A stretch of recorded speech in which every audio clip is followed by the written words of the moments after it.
Business में आगे 4th unit है नियोजन। तो इसमें क्या आएगा, नियोजन क्या है, प्लानिंग और टाइप्स ऑफ प्लान्स, योजनाओं के प्रकार।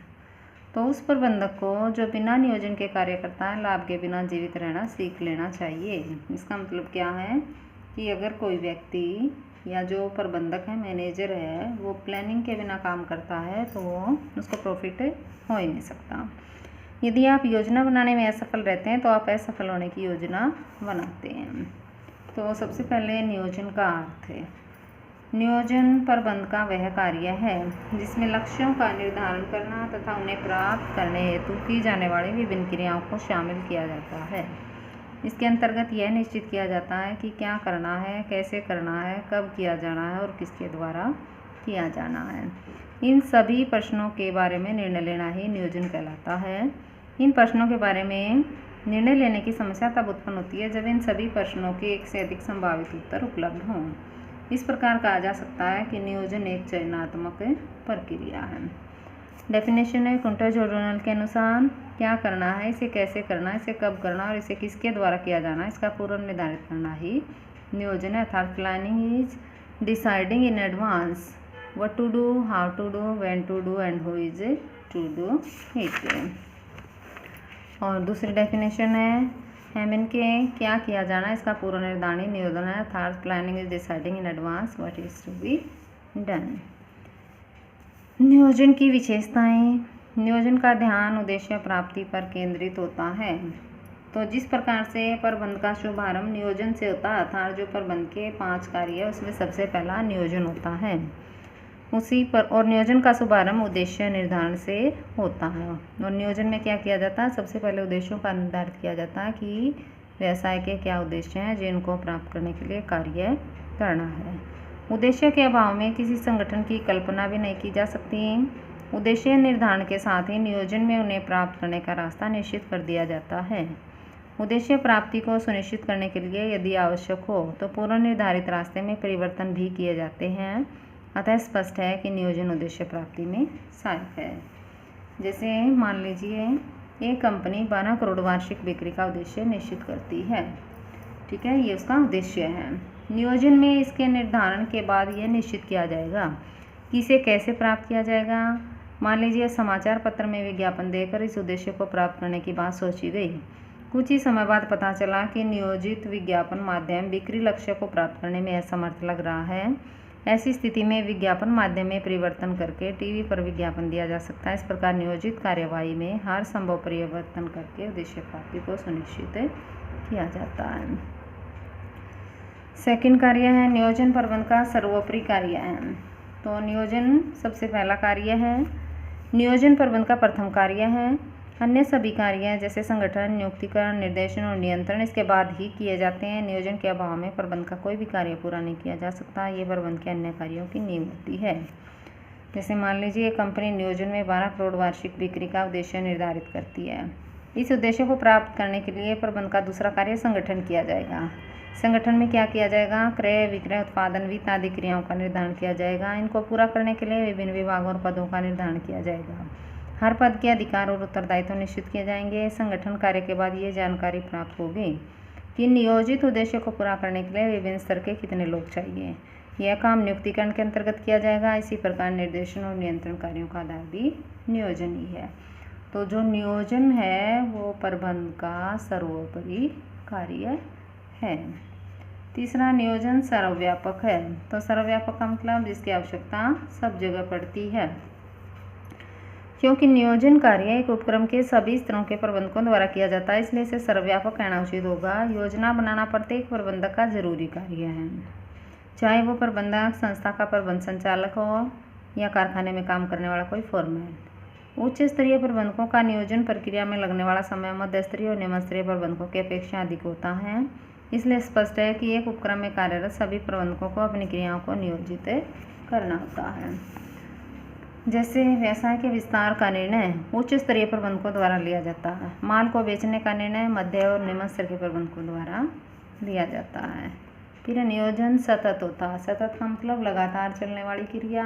तो नियोजन कोई ऐसा कार्य नहीं है जिसको एक बार में पूरा कर दे, क्योंकि बार बार योजनाएं बनानी पड़ती है और उनका उनमें जो कमी है उसको पूरा किया जाता है। तो नियोजन एक सतत क्रिया है, क्योंकि नियोजन एक विशेष समय के लिए बनाई जाती है, अतः प्रत्येक समय अवधि के बाद एक नई योजना की आवश्यकता होती है। किसी कमी के कारण योजनाओं को पुनः बनाया जाता है। व्यावसायिक वातावरण में तेजी से हो रहे परिवर्तनों के कारण योजनाओं को पुनः बनाया जाता है। फिर नियोजन भविष्यवादी है। तो भविष्यवादी होने का मतलब भविष्य के लिए बनाया जाता है। नियोजन में यह निश्चित किया जाता है कि क्या किया जाना है, कैसे किया जाना, कब किया जाना और किसके द्वारा किया जाना। जैसा कि नाम से स्पष्ट है, प्लानिंग। तो प्लानिंग में यही चीज़ होती है, ये सब भविष्य से संबंधित हैं। नियोजन के अंतर्गत इन्हीं प्रश्नों के उत्तर तलाशे जाते हैं। इन प्रश्नों के उत्तर तलाशते समय सामाजिक, आर्थिक, तकनीकी और अधिनियमों में होने वाले संभावित परिवर्तनों को ध्यान में रखा जाता है। अतः नियोजन का संबंध भविष्य में होने के कारण इसे आगे देखने वाली प्रक्रिया कहा जाता है। जैसे एक कंपनी एक नया उत्पाद बाजार में उतारने की योजना बना रही है। ऐसा करते समय उसे रीति रिवाज और लोगों की रुचि में हो सकने वाले संभावित परिवर्तनों को ध्यान में रखना होगा। नियोजन में निर्णय शामिल है। तो निर्णय होता है डिसीजन मेकिंग। नियोजन की ज़रूरत उस समय पड़ती है जब किसी क्रिया को करने के लिए अनेक विकल्प उपलब्ध हो। नियोजनकर्ता विभिन्न विकल्पों में से सर्वाधिक उपयुक्त विकल्प का चयन करता है। अतः कहा जा सकता है कि नियोजन सर्वोत्तम को चुनने और अनुपयुक्त को अस्वीकार करने की प्रक्रिया है। इसीलिए कहा जाता है कि नियोजन में निर्णय शामिल है।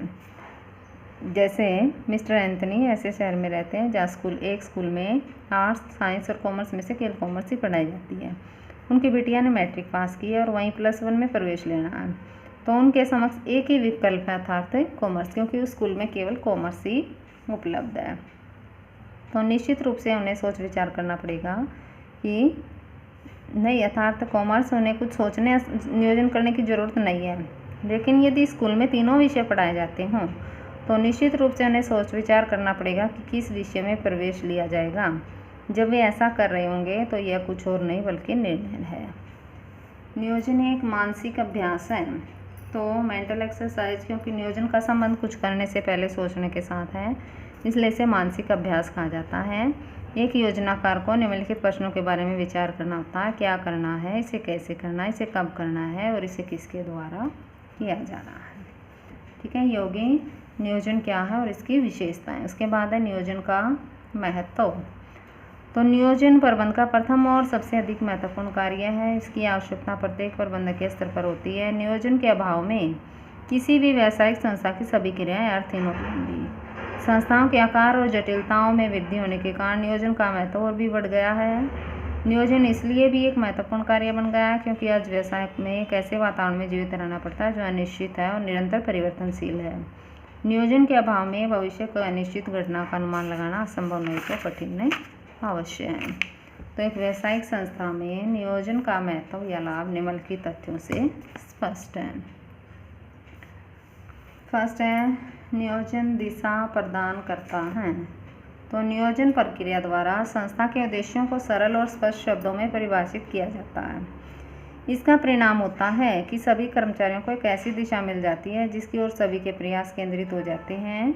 इस प्रकार संस्था के मुख्य उद्देश्यों को प्राप्त करने में नियोजन का महत्वपूर्ण योगदान रहता है। जैसे मान लीजिए एक कंपनी नियोजन के अंतर्गत अपना सेल्स टारगेट, बिक्री लक्ष्य निर्धारित करती है। अन्य सभी विभाग जैसे क्रय विभाग, उत्पादन विभाग, वित्त विभाग आदि बिक्री लक्ष्यों के संदर्भ में अपने अपने उद्देश्य निर्धारित करेंगे। इस प्रकार सभी प्रबंधकों का ध्यान अपने अपने उद्देश्यों की पूर्ति की ओर केंद्रित हो जाएगा। जब सब अपने अपने उद्देश्यों को पूरा कर लेंगे तो बिक्री लक्ष्य को प्राप्त करना निश्चित हो जाएगा। अतः उद्देश्यों के अभाव में संगठन अपंग हो जाता है और उद्देश्य का निर्धारण नियोजन के अंतर्गत ही किया जाता है। उसके बाद है नियोजन अनिश्चितता का जोखिम कम करता है। तो भविष्य अनिश्चित होता है और उस अनिश्चितता से बचने के लिए ही नियोजन का सहारा लिया जाता है। नियोजन सदा भविष्य के बारे में किया जाता है और भविष्य अनिश्चित होता है। नियोजन द्वारा भविष्य में संभावित परिवर्तनों का पूर्वानुमान लगाकर विभिन्न क्रियाओं को अच्छे से अच्छे ढंग से नियोजित करने का प्रयास किया जाता है। इस प्रकार नियोजन द्वारा भावी अनिश्चितताओं से होने वाले जोखिम को कम किया जाता है। जैसे बिक्री लक्ष्य निर्धारित करने से पहले बाजार सर्वेक्षण करके यह पता लगाया जा सकता है कि कितनी नई कंपनियां प्रतियोगिता में उतरने वाली हैं इस तथ्य को ध्यान में रखकर भावी प्रक्रियाओं को नियोजित करके संभावित संकट से छुटकारा पाया जा सकता है। फिर नियोजन आवश्यक क्रियाओं के छूटने और अपव्ययी क्रियाओं के होने को कम करता है। मतलब ऐसा कोई कार्य नहीं रहता जो छूट जाए, और अपव्ययी क्रियाएं जिनसे हम बच सकते हैं उनको दूर करता है। नियोजन के अंतर्गत उद्देश्य प्राप्ति के लिए भावी क्रियाओं का निर्धारण किया जाता है। फलस्वरूप ये निश्चित हो जाता है कि कब, कहाँ, क्या और क्यों चाहिए। इससे अव्यवस्था और भ्रम की स्थिति समाप्त हो जाती है। ऐसी स्थिति में विभिन्न क्रियाओं और विभागों में समन्वय स्थापित होता है, जिससे ये संभावना खत्म हो जाती है कि किसी आवश्यक क्रिया को पूरा न किया जाए और अपव्ययी क्रियाएं होती रहें, जिससे अपव्यय शून्य की ओर चलता है। अपव्यय का मतलब होता है कम खर्च, मतलब ज़्यादा खर्च। कुशलता बढ़ती है और लागतें अपने न्यूनतम स्तर पर आ जाती हैं। उदाहरण के लिए, यदि यह निश्चित हो जाए कि किसी विशेष महीने में इतनी धनराशि की जरूरत होगी, तो वित्त प्रबंधक समय पर व्यवस्था कर लेगा। इस जानकारी के अभाव में उस महीने में धनराशि आवश्यकता से कम या अधिक हो सकती है। दोनों स्थितियां अवांछनीय हैं। कम होने पर काम पूरा नहीं हो सकेगा और अधिक होने पर अनावश्यक रूप से नकदी पड़ी रहेगी और ब्याज की हानि होगी। नियोजन नवीनतम विचार विकसित करता है। तो नियोजन में विभिन्न विकल्पों में से सर्वश्रेष्ठ का चयन किया जाता है। तो जो अलग अलग ऑप्शन होते हैं उन ऑप्शन में से सबसे अच्छा विकल्प जो होता है उसका चयन किया जाता है। किसी कार्य को करने के लिए विभिन्न विकल्प स्वयं ही प्रबंधक के पास नहीं आते हैं, बल्कि उनकी खोज करनी पड़ती है। इस प्रयास में नए नए विचार सामने आते हैं और उनमें और अधिक निखार लाने के लिए उनका गहराई से अध्ययन किया जाता है। इस प्रकार नियोजन से प्रबंधकों में सोच विचार करने की शक्ति का संचार होता है और अंत में नव परिवर्तन और सृजनशीलता को बढ़ावा मिलता है। तो उदाहरण के लिए, एक कंपनी अपने व्यवसाय का विस्तार करना चाहती है। ये विचार आते ही संबंधित प्रबंधक के मस्तिष्क में नियोजन की कार्यवाही शुरू हो जाएगी। ठीक है, तो जो प्रबंधक है, जो मैनेजर है, उसके दिमाग में नियोजन की कार्यवाही शुरू हो जाएगी। वह कुछ इस प्रकार सोचेगा, क्या पहले वाले उत्पाद की कुछ और क्वालिटी तैयार की जाए, क्या थोक बिक्री के साथ साथ फुटकर बिक्री भी की जाए, क्या अपने पुराने उत्पाद के लिए अन्य स्थानों पर शाखाएं खोली जाएँ, क्या किसी नए उत्पाद को बाजार में लाया जाए। इस प्रकार एक के बाद अनेक विचार सामने आएंगे। ऐसा करने पर ये प्रबंधक की आदत बन जाएगी और वह हर समय कुछ नया और रचनात्मक करने की सोचेगा। कंपनी के लिए एक सुखद स्थिति है जो नियोजन के माध्यम से पैदा होती है। फिर नियोजन निर्णय में सहायक है। तो निर्णय होता है डिसीजन मेकिंग, डिसीजन लेना। निर्णय का अर्थ निर्णय लेने की प्रक्रिया से है। इसके अंतर्गत विकल्पों की खोज की जाती है और बेहतर विकल्प का चयन किया जाता है। नियोजन के अंतर्गत निर्णय का लक्ष्य निर्धारित किया जाता है। यह विभिन्न विकल्पों के मूल्यांकन का आधार भी प्रस्तुत करता है। इस प्रकार नियोजन निर्णय में सहायक है। और लास्ट पॉइंट है, नियोजन नियंत्रण के लिए परिमाप निश्चित करता है। नियोजन द्वारा संस्था के उद्देश्यों को निर्धारित करके संस्था में कार्यरत सभी विभागों और व्यक्तियों को बता दिया जाता है कि उन्हें कब, क्या और किस प्रकार करना है। उनके कार्य, समय, लागत आदि के बारे में परिमाप निश्चित कर दिए जाते हैं। मतलब परिमाप निश्चित करने का कि कितना कार्य होगा, कितने समय में होगा और कितनी लागत उसके ऊपर आएगी। नियंत्रण में कार्य पूरा होने पर वास्तविक कार्य की तुलना परिमापित कार्य के साथ करके विचलनों का पता लगाया जाता है और ऋणात्मक विचलन आने पर अर्थात कार्य इच्छानुसार पूरा न होने पर संबंधित व्यक्ति को उत्तरदायी ठहराया जा सकता है। जैसे एक श्रमिक के लिए एक दिन में 10 इकाई काम करना निश्चित किया जाता है। ये नियोजन की बात है। ठीक है, कि एक श्रमिक एक दिन में 10 वस्तुएं बनाएगा, ये परिमाप है। वह वास्तव में 8 इकाई काम करता है। इस प्रकार 2 इकाई का ऋणात्मक विचलन आता है, इसके लिए उसे उत्तरदायी ठहराया जाएगा। तो इस प्रकार नियोजन के अभाव में नियंत्रण संभव नहीं है। ठीक है, नियोजन का महत्व या इसके लाभ और इसकी सीमाएं हैं, उसको कल करेंगे।